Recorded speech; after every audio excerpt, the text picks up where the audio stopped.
Hello and welcome to Conversations about Healthy Aging and Reablement. My name is Hilary O'Connell. I'm an occupational therapist and the Principal Advisor of Healthy Aging and Reablement here at ILA. Thank you for joining us today, where I will be talking to Professor Peter Gore about healthy aging and what we can all do to live well in older age. Healthy aging is a priority policy area both for the World Health Organization, with their decade of healthy aging focus from 2020 to 2030, and for governments around the world. It's been suggested that a marker of success from this work is that people can enjoy at least 5 extra healthy independent years of life by 2035, remain independent for longer, continue to participate in work and within their chosen communities, and stay better connected to others. So before going any further, I'd like to introduce you to my guest today, Professor Peter Gore. Peter has been a Professor of Practice in Aging and Vitality at the Population Health Science Institute at Newcastle University in the United Kingdom. The work in which he's involved focuses on age-related functional decline and the malleability of aging. Peter has more than 33 years of experience in medical product design and has worked internationally before setting up his own firm, ADL Smart Care Limited, in 2022. Which develops decision support systems and services around healthy aging. One of these tools is the LifeCurve, developed by ADL Research and Newcastle University's Institute for Aging, which maps age-related functional decline and helps people understand how they are aging and how they can take action to have the best aging journey. Welcome, Peter. So I'm just going to ask Peter a few questions. And first of all, Peter, Professor of Practice in Healthy Aging sounds like a very interesting role. Can you tell me a little bit more about it? Yes, most academics are about studying a particular subject. My role as a professor of practice is how do we take that research, that understanding, that growing understanding, and put that into practice. Obviously, studying aging for its own sake may be interesting, but ultimately what we want to do is make a difference to people's lives, and that's what motivates me, so hence the title. Tell us a little bit about what happens when we age and what's meant by healthy aging. So the WHO defined healthy aging as being able to do the things that you value as you get older. And the truth is that most of the things that we struggle with as we get older are things that we take for granted. So we've got things that we call activities of daily living. So whether that's walking, washing yourself, all of those kinds of things, they're really important things that we just take for granted. But they become harder as you get older because what's going on is we're beginning to lose muscle mass and strength. Not at a particular rate, but eventually, and unless we do something to stop that. And those kinds of things reduce our ability to, whether it's walk more distance, whether our balance is less good, and all those kinds of things. And so that's really what we're trying to engage with. And that's healthy aging is just having more better years in effect. So rather than more years. So we're not talking about life expectancy, which people often confuse it with. We're talking about the life expectancy where you can do the things that you want. We use the word healthy life expectancy. Health does play into this, but people can still be extremely independent even when they've got multiple health problems. Although typically extra health problems will make it harder to do some things. Thank you. So we know that ageism and ageist attitudes have an impact on how society views us as we get into our later years. Can you tell us a little bit about what some of the myths around aging are and how ageist attitudes can influence how older people are seen and what we're capable of as we age? So, yeah, that's a big subject, but maybe it is a big subject. Maybe the starting point on that is there was a study done in the Irish longitudinal study on aging where they tested for the impact of our attitude on aging with what that might affect. And they adjusted for all other factors and just looked at people who had a negative stereotype of aging, people who had a positive stereotype, and followed them for 2 years and looked at the difference. And what they found was 2 years later, with a negative stereotype of aging, you'd be walking slower and you would be more cognitively declined. And that's just your attitude. So it's really important. In a way, none of us want to age. I've never heard anybody say, I can't wait to age. Well, maybe a teenager, but certainly not somebody of our kind of age. It's not this interminable process of decline that you can't do anything about. It's an incredibly malleable process. And to give you an idea, in the UK, if you go to areas where people age the least well, they get 20 less healthy life years than people who are in areas where they age better. And that will be all kinds of things that then impact the quality of their lives and so on. So healthy aging is just about making the most of what you can and your inherent abilities within the context of the choices that you're willing to make. So for some people, that might be running a marathon like I did recently because I can. Some people, that would be a ridiculous idea to them. It doesn't matter. What we're really wanting to do is help people do the things that they want to do. But we get this thing, particularly something called sarcopenia, which is you're naturally more likely to lose muscle mass and strength as you get older. It's not inevitable. It's not inevitable at all. But we assume it is. And so we chase it down very often rather than pushing back at it. So you just have to work a bit harder as you get older, probably sort of midlife onwards, depends again on where you started from. So if you've got fantastic muscle mass, you won't notice a bit of difference when you're older. If you've got very little, you'll notice that much sooner. So that's kind of what's going on. There's so many things you can do, but it is really about exercise. It's about diet. You need more protein as you get older to be able to maintain your muscle or grow it if that's what you want to do. So there's lots of different aspects for it. But if you say it's about maintaining muscle mass and strength, it's about good diet and about connectedness to people. They're the key things. And by connectedness, I mean, you shouldn't feel lonely. If you're happy with your own company, you don't feel lonely. It doesn't matter. But if you do feel lonely, then do something about it, because that's very important. It's as bad as smoking 15 cigarettes a day for your health. It's just really bad. Does that answer your question, I hope? It does. And I think it sort of answers that it's really important to change the way in which we think about how people age. And that's sort of when people have ageist attitudes. I know I have an older relative who was told that they were silly to go to the gym when they were in their 80s. And sort of, you're too old to be going to the gym. Why are you going there? And I was trying to sort of explain to them how important it was that they did go to the gym or did things that kept them as functionally able as possible, even if you don't fancy the gym and that sort of thing. But to stay as strong as possible is so important.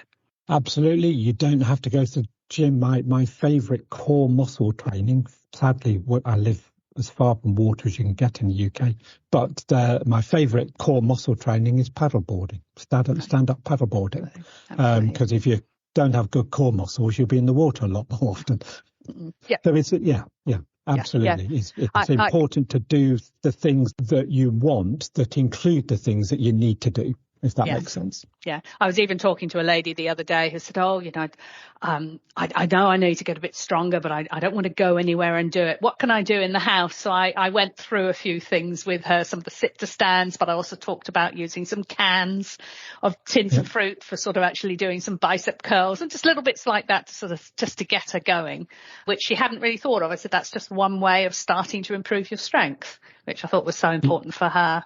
You touched just now on age-related functional decline and how it can impact on someone's ability to manage everyday activities. How early can age-related functional decline actually start? Well, in the research we did for the paper we wrote, I found ONS data, so UK government national statistics people, found that, so it's self-declared, but 2% of men, 3% of women at the age of 42 can't reach to cut their toenails. Right. So that's a limited range of motion, and that limited range of motion is going to start to affect other things that they'd like to do.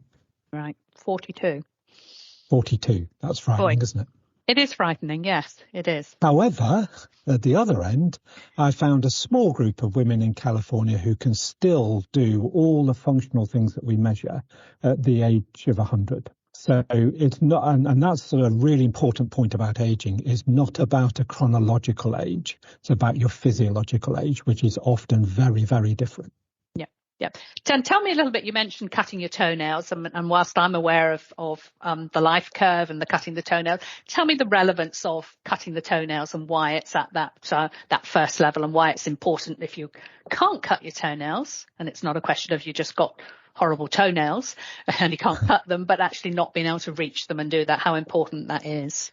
It's in effect, it's range of motion. So you don't really need strength to reach your toenails, but you do need range of motion. And if you think about a lot of the activities that we do, if you bathe, for instance, if you can't lift your feet off the floor, or you can't bend your knees and your hips, you're going to struggle to get in and out of a bath, and in and out of a car, and all sorts of up and down from a chair and so on. So it's just a very useful early marker, because it's something that is so easy to fix, so easy to get that ability back.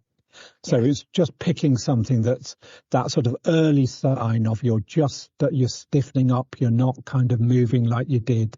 And it's just that sort of very first sign indication of decline, which is incredibly reversible. Knowing that not being able to do certain activities of daily living impacts on our independence and quality of life, and it may mean that we need then to rely on others, what can we do to stay as able as possible? I know your research describes specific evidence-based interventions such as exercise, improving strength and balance, relearning old skills or learning new, and using assisted technology. So what are some of those things that we can do to stay as able as possible?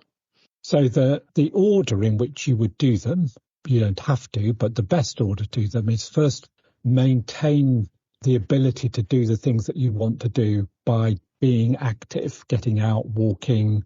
You can do, as you just mentioned, you can do strength training without being in a gym. Gardening actually can be a very good form of strength training. If you've ever dug lots of holes in the garden and moved big plants around or anything like that, it works all kinds of muscles, and for some people at least it's a fun thing to do. So there are lots and lots of activities that we do where we use our muscles and strengthen them. Climbing hills, for instance, another good example. That's easy because I live in the hills for me, so that's a easy exercise. So it's starting to do, you're just doing those kinds of things. Making sure actually we sit a lot. So I'm sat in front of a screen. I'm working with a chap who's struggling to run at the moment because he spends all day sat at a screen, and though he's getting knee pain because basically his calves are shortening, his hams are shortening, and so he's needing to do stretching. So stretching, particularly dynamic stretching, is a good thing to keep that range of motion. But you do need to push back against when something's hard. Don't stop, just work harder at it so that you can keep it with whatever means works for you. Lower body is one of the things that we see impacted first. So that can be not able to walk for very long. There are other things. I mean, I hate this particular one because it really doesn't fit my personality, but dancing's a really, really good thing. Weirdly, like line dancing, because actually what you're doing when you're doing that is the kinds of movements that you would do in everyday life, but you're doing a lot of them in a short period. So actually it's been shown to be a very effective way of maintaining muscle. So it is continuing to do the things that you want to continue to do, and pushing hard at those, and finding other things that sort of mirror those things. So, like stand-up paddleboarding is much more interesting than being on a wobble board or something to me, because you can have fun doing it. And actually the impact of falling in the water really isn't that bad. So it's finding those kinds of things. It is making sure that you eat the protein that you need, which is 2 grams per kilo of body weight a day for an older person, less if you're younger, but something like that. And the right kinds of protein. So eating well, connecting with people, as we talked about already. Does that answer your question, or do you want more detail behind that? Out of interest, what about assisted technology? Where does that fit with the order of interventions that you talk about? So eventually, almost regardless of what you push back, but this could be at 100 or it could be very early on, the abilities that you've got won't be sufficient to do the things that you still want to do, like bathing's the thing that triggers most people to realise they've got a problem, because bathing is actually quite complex. It's a slippy surface. Even a shower is slippy surface. And actually, you need to be a bit of sort of human origami to get into baths very often. Yes. And the consequences of it going wrong. So even if you're working on getting ability back, if you feel there are risks there or you're concerned about things, then use assistive technology. That could be a seat that's across the bath so you can sit on it to swing your legs in, which means if it's slippy inside, you're not going to fall over. You can use grab rails. There are lots of things. And these days, there are actually often ways of building those into the built environment that can be quite attractive. I know grab rails at the front door that are also a plant pot holder. So, it'll take your weight, but also It looks pretty because you've got a nice plant in it and so on. So those things, we call them assistive technology because they assist your lack of ability to do unaided the things that you want to do. Okay. Well, we don't have very many baths over here in comparison to you in the UK, but I know some of the most popular assistive products on Live Up, which are our healthy aging platform, are things like jar openers, tap turners, things like that. And one of the most popular of all is something called the car assist bar, which is a sort of a bar that you can clip to the inside of the car door when it's open, and it helps someone lever themselves out of the car. And that's proving to be extremely popular. As you would say, I would rather that person could potentially have enough strength to be able to do it themselves, actually get stronger, relearn a different way of actually getting in another car, or use a piece of assistive technology, whichever helps them the most. But we've got lots of sort of different pieces of equipment that can actually help. So Peter, just moving on a little bit, over the last 10 years or so, many countries, including Australia, have introduced what they call short-term reablement or restorative care programs into community care. How valuable do you think these sorts of programs are in helping people regain their independence? What do you feel, what sort of evidence-based interventions do you think should be included in these programs? And you've probably touched on them already, but how valuable do you think these sorts of programs are in keeping people as independent as possible? And I know in the UK you have discharge programs and you do have reablement, even though I think things have perhaps changed recently over there. It's not nearly as available as it should be. So a week on a bed in hospital is really bad for your health. All sorts of things start to go down, and so it's really important to get those things back. But it's not just people who've had operations. A few years back now, we decided to go and visit people who were getting care at home and said to them, are you willing to do exercise? This came out of somebody challenging me and saying, how can we help the people that we're doing care with?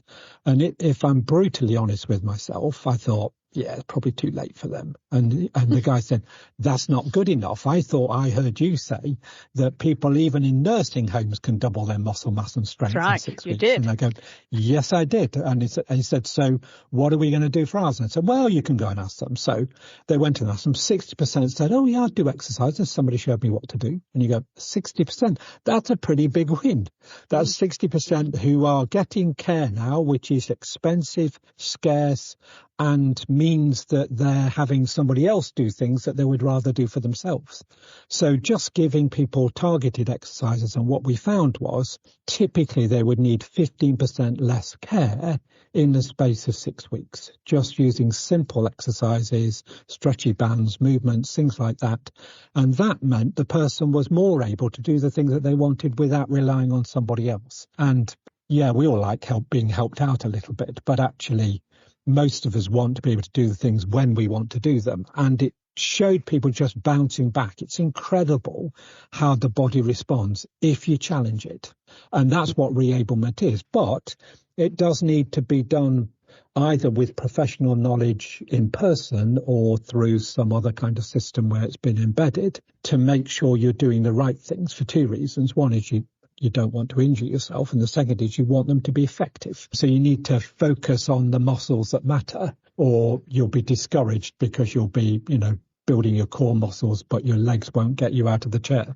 Yeah, so I get you. So it's making sure that you do the right things, focus on the right things. The whole thing about stretching and so on is slightly more controversial. There's different evidence there, but certainly reablement it's not just a question of that the 15% of care was money that didn't need to be spent, whether that comes out of the public purse or your own purse.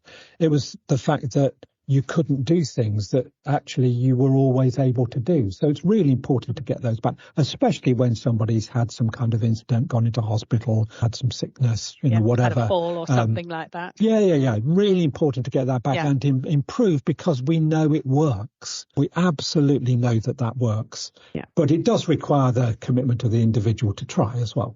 And I'd sort of also be thinking most people, if they can be shown a different way or can be shown sort of different movements and activities that will help them, say, regain their independence in particularly things like showering and dressing, personal care, then they're not having to wait around for someone to come and do those things for them. They get their life back. And I know, having worked in reablement programs, focusing first on some of those physical attributes and regaining independence in those personal care activities. But then someone said, look, now I really feel like I can get back to my social activities. I feel more mobile. I feel more confident. I feel safer. And now my goal would be to return to some social activities. Can we work on that now? And I thought that was really important as well. The danger is when you can't do a lot of these things, you'll get stuck in your home. If you want to be at home, that's probably a good thing, but getting out and engaging with others and doing other things is just really important. We weren't really designed to be sat in a chair watching a TV all day, although even if you did that, just doing a decent bit of exercise every now and again, regularly, will actually mitigate even the impact of that. Yeah. Though I don't encourage you to sit watching the TV all day. That's just not a good idea.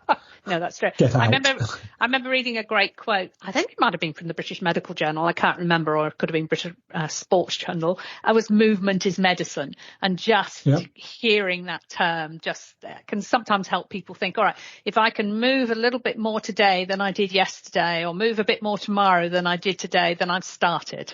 I'm starting sort of making changes, however small they may be.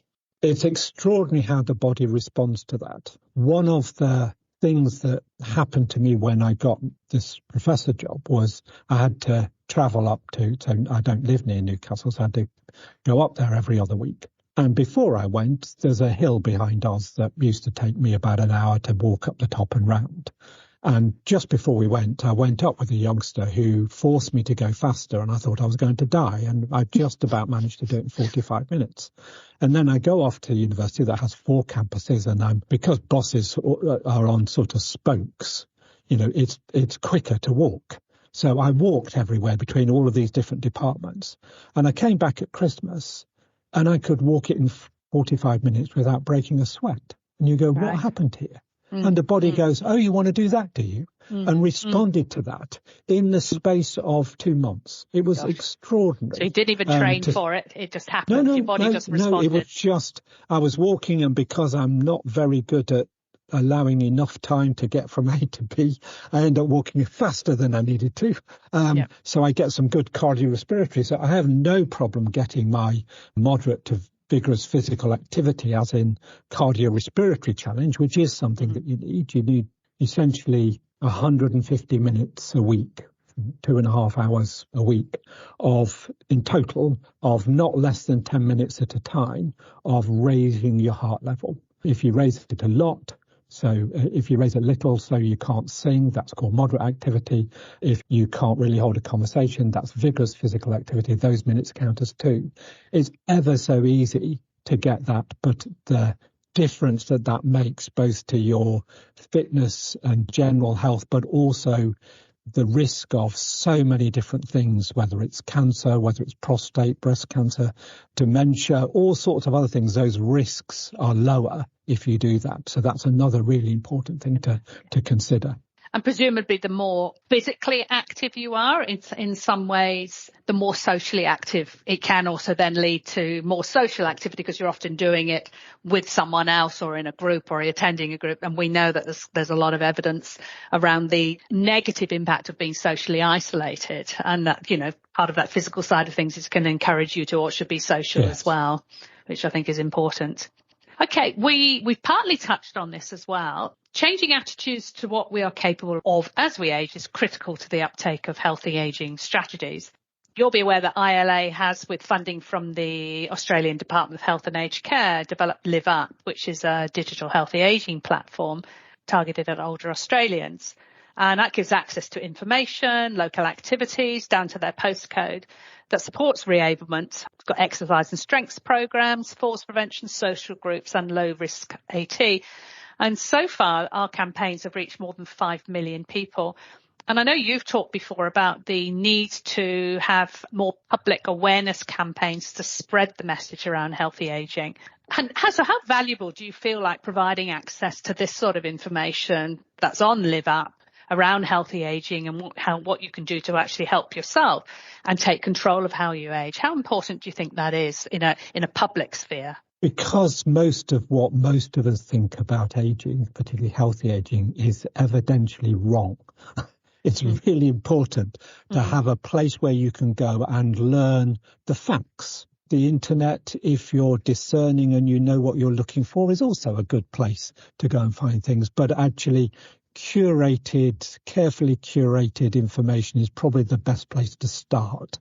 So at least you develop that sort of critical thinking about what people are saying before you go off and search for your own things. So I think having a place where you know you can trust this information, it's been carefully developed, robustly reviewed and all of that kind of stuff, that is vital that we point people to that kind of stuff so that they can learn what they need to so that they can kind of have a better aging experience. I mean, that's ultimately what this is about, is if you choose to age badly because you know what you need to do and you choose not to do it, that's your choice. I'm okay with that. It wouldn't be my choice, but I'm okay with that. But most people not choosing to age badly, it's done out of lack of knowledge. So a place where you can go where it's trustworthy knowledge is just so important. And you can engage as much or as little. The nice thing about that sort of digital kind of means is that, if you're bored or you don't, nobody's in your face, you get as much as you ask for. Yes. And if you do need to talk to somebody because actually you still don't understand something, then there's somebody there at the end of the phone that will talk to you. So you can push further, but it's in your control. And I think that's really important. Yeah, no, I agree. And I think I'm glad you've pointed out the fact that we do have people that someone can ring and talk to that's not utterly reliant on them having really good digital skills necessarily. You can ring up and talk to us as well. We've also sort of here at ILA developed something called Keep Able, which is a wellness and reablement information hub. And it's really just targeted at building the knowledge of aged and community care workforce on what reablement is and how important it is. How important do you think it is to develop the understanding and knowledge of community care organisations to better understand how they could deliver reablement? And I know you've worked with some home care organisations and you mentioned that before. So I'm interested sort of what the knowledge is that you've seen in community care organisations and how important it is to actually provide information so the workforce can work in a reablement way. Obviously, I think it's very important, but I think it's very important because we need to recalibrate thinking around care. So people that go into formal care, providing formal care, and actually even people that do it for friends and family, they're not educated around ageing and reablement and things like that. And the problem is there are things that you need to understand and ways you need to understand about what's going on with somebody and how they react. So we were at a conference a while back now and there was a social media person there and she'd heard me say that premature care is disabling. She looked at her partner and said, every time your dad says, make us a cup of tea, will you? We went and made him a cup of tea. And I think he's saying that's a bad idea. And I said, yes, I was. So actually what they did was turned it round and said, why don't you make a cup of tea this time? And we know you like going down to the park, so we'll go with you afterwards. And she said it transformed him because he went from just depending on us to do things because it was easy to making more of his ability. And the next thing, he's flying halfway around the world to visit friends.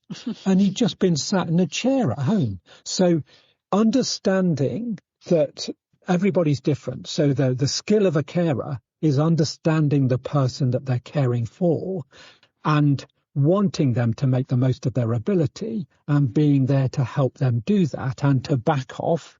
It's not like we're short of people to care for. Your job's not going away. But it's important to know how to sort of not, if you do more than somebody needs you to do, they become dependent on you. And that's called disabling, not enabling. And we don't want people to go down that. But that's easy to say in a sentence like this. And actually, there's much more detail to learn. There's, how you motivate different people, awkward people, it's a skill. It's a real skill. And actually, it's important that they learn that. They learn where they shouldn't go. They learn what people can do, how people respond to challenge, when to use assistive technology instead of exercise. There'll always be times for that. Everybody ultimately will probably end up using some kind of assistive technology. But to understand their client and understand how to help them make the most of their ability rather than do simple time and task. And we're trying to change that model and in fact starting to see a little bit of light at the end of the tunnel of that, where commissioners even are beginning to say, do you know what, actually thinking about care differently as a reabling workforce that does things for people that they can't do for themselves, rather than does everything that they are funded to deliver, sort of thing. Yes. Out of interest, with the work that you've done with the LifeCurve and such like, how do you think that could support reablement in a community care organisation? Have you got any thoughts around that? Just as a visual tool from a LifeCurve perspective, but also the system that sits behind it. So one of the biggest advantages is, people will argue about whether everybody takes these exact trajectories and, all this kind of stuff. But when you see a list of things and you see what it will look like if you decline ultimately down to the bottom of that. And people, when asked 10 years ago in a survey how they felt about it, said they'd rather die than not be able to do those things, but they don't know what to do. And so showing people that there is an approach and a methodology that allows them to make the most of their abilities subject to the choices that they're able and willing to make is just, you go, oh gosh, it can be different. That's fantastic. And once people believe that, then they often have a very different trajectory. When you understand that it could be different, now where do you go to understand the detail of that? Because wanting to be able to walk 400 yards again doesn't mean you should just go out unaided and bomb off down the road, because you'll probably won't be a good experience and is not necessarily a safe thing to do. So you can't just suddenly change. So you need, what do you do? Well, you might use a walking stick. That doesn't mean you have to use a walking stick forever. It just means that at the moment you might need a walking stick to be safe. So go use that. And then as you build core muscles, which might be the simple exercises. I know this sounds sad, but I brush my teeth standing on one leg every day, just because it maintains a little bit of balance training. Close your eyes and try and do it. That's really hard. So it's really important, I think, that getting access to that really expert knowledge about what do I do and what do I do now, and then also being able to see my improvement. It's very exciting to look back and go, do you know what? 3 weeks ago, I couldn't do this and now I can. And it can be as little as that. I mean, it's probably more likely 6 weeks for most older people, but even so, that's not very long to find that you can do something that you couldn't do. No, you can absolutely now do it not. And it's something that, say community care organisations with staff can actually support someone and motivate someone to be able to do those things. Yeah. Fantastic. So, Peter, just to summarise, we know that the vast majority of people, as they age, want to stay in their own homes, live as independently as possible, be connected with family, friends and community, and have a good quality of life well into their advanced years. What, in your opinion, are the top 3 things we need to be doing at a societal and individual level to enable this to happen? That's a big ask, a big question. But what do you think, what would you consider to be the top 3 things that we need to do? I think number 1 is to both tell people and show people it can be different. So we need to publicise, to promote those stories, those people that have actually turned things round and had a different trajectory as a result of it. They're usually very happy to tell you what's happened to them because people get very excited when they can do things that they thought they'd never be able to do again. Mm-hmm. So those stories are really important. And then I think also showing people that for a lot of people, exercise is something, certainly exercise in the gym, it would just be their worst nightmare. And you don't have to go in a gym. Some people make that choice. Most people don't. But to show them that there are things that you can do and understand and hear stories about people who've done things. And the mantra I always try to use is help people find something that they like to do that includes what they need to do. And that means looking at stories, seeing what other people do, and you go, ooh, I like that. I mean, when somebody told me they did stand-up paddleboarding for the over 85s, well, I'm not over 85 yet, but you just go, wow, I'd love to do that. And there's really, I mean, other than the Arctic where you hit the ice rather than water, there's not many places you couldn't do stand-up paddleboarding with the right gear. So there's lots of things that you could do. And if you go, well, I can't do it now. Well, if you're willing to work at it and then start easy, and there are different things for different people. I know people who dance. Just ask my family whether it's a good idea if I dance. I mean, it just is, there are lots of things I can't do, but that's top of the list. It's just a really bad idea. So find those things. And that means explaining to people the variety of stuff that's out there and how it might be impacting them. So it can be different. Let's hear some of the stories. I'm inspired by a chap personally who took up marathon running at 85 by accident. And you go, really? How do you do that? How do you do that by accident? Yes. Well, because he thought he was signing up for a 26K, not a 26 miles. Right. Big difference. Yes. But he trained anyway and did 40 marathons till he was 104. He's now 111 and runs up a hill in Scotland every week. He's a real inspiration for me because you go, well, if he can be doing that at 85, I might not be as good as him, but I got a good chance. So I'll work at it. And it's just finding those things. So telling the stories of people who are not the people who are aging well, who are lifting 200 kilos or something. I mean, they're outliers, but and so is my runner.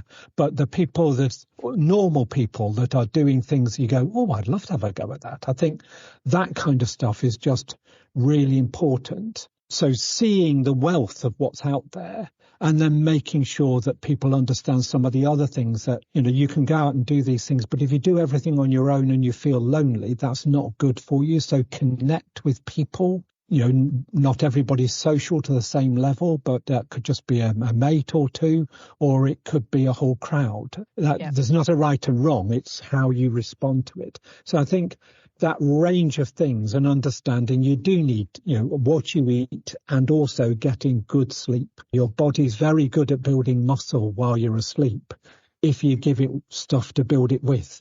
And lettuce is not enough. And lettuce is not enough. And I think the other thing is, I know a lot of people are very scared of getting dementia or anything like that. And we know also that activity and social engagement and being with others and sleeping well, all is partly protective against that as well. Absolutely. Yeah. And sort of like, exercise and activity and social activity for the brain matters as much. Yes. For every flight of stairs you climb daily, your brain is just over half a year physiologically younger. And that's just blood flow going around. So I climb dozens and dozens of flights of stairs daily deliberately because it just all sorts of exercise has all sorts of implications on your body. So it's really important. The cardiorespiratory stuff is really important, whether that's tennis maybe in your case or running in my case or whatever. It doesn't matter what you do, but that raised heart level. Somebody asked me once, I was sat in a group of blokes who, to be honest, some of them really weren't aged. They were half my age probably and not aging very well. And the boss in this group said, Peter, you've got 1 minute to tell this group of people one thing that they could do that would mean they would age better. And I said, do 150 minutes of cardiorespiratory exercise, which is just your heart rate and breathing rate raised for a minimum of 10 minutes at a time. If you look at that, we've followed, I think, something like 40 million people for 25 years in terms of their records. And there is a study of all the studies of those people. And you look at it and you go, risk of cancer dramatically reduced, like 40% lower. Now, that doesn't mean you won't get it. It just means you're much less likely to get it. And everything that you don't want to get is lower. It's breast cancer, prostate cancer, all sorts of other kinds of things. And actually, just to pick a simple one that you could do that has there's some really good evidence around it recently. You mentioned it earlier, is getting up from a chair. Count how many times, put your hands over your chest. Count how many times you can get up from the chair in 30 seconds. Standing up fully, safely, chair that's 17 inches high, whatever that is in centimetres. Why? Because actually the number that you do is predictive of how you'll look at 95 if you get there. Because actually yes, your upper body muscles matter, your balance matters, although you use balance to get up from a chair, your hands matter. We always used to measure hand grip strength, but it turns out that your lower body strength is the biggest predictor, and you can just measure not how quickly, you've got 30 seconds, how many times can you get up? That's predictive. So that one thing is showing what's going to happen to you later on. And so work on that, if nothing else. Work on that. And I think if anything, if listeners take away the going up and down the stairs and the impact on your brain, I think that's incredible. That's a real stat to remember. And it's the same with years in education. Every year in education, your brain's 0.95 of a year younger. And just because you're not a youngster doesn't mean you can't. We had an 85-year-old while I was up at the university, did a PhD. There's no age where the university will tone you down. No, it's important to keep learning. Well, I think we've probably come to the end of our discussion today. So I'd very much like to thank Professor Peter Gore, for what I hope you found a very interesting conversation. The podcast was brought to you by ILA. My name's Hilary O'Connell, and it's been a pleasure bringing this podcast to you. For those of you who want more information about ILA and our work, please do visit www.ilaustralia.org.au. And if you want to know a little bit more about Live Up and the LifeCurve, then please visit liveup.org.au or give us a call on 1800 951 971. Thank you very much for listening, and thank you to Peter. Thank you.